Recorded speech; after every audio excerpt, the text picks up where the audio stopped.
Hai korang, dekat sini ada syarikat yang melakukan pengambilan pekerja orang rantau. Kau dah kenapa ni main rakam-rakam? Kau jangan sebarkan yang bukan-bukan pasal syarikat ni Tutup sekarang kamera kau. Kami buat macam ni sebab kami nak keadilan. Macam awak yang buat kami macam ni.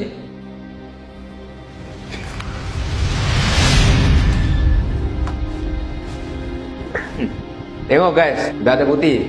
Kalau nak kerja kat sini, kena bagi duit. Tengok bukti. Awak betul. Mungkin dari segi kita bukan kat sini, tapi saya yakin Tuhan memberi rezeki yang lain untuk kita. Amin. Akhirnya dapat juga diorang pengajaran. Berani juga Encik Nama saya Ami. Nama Encik siapa? Nama saya Bos Mayu.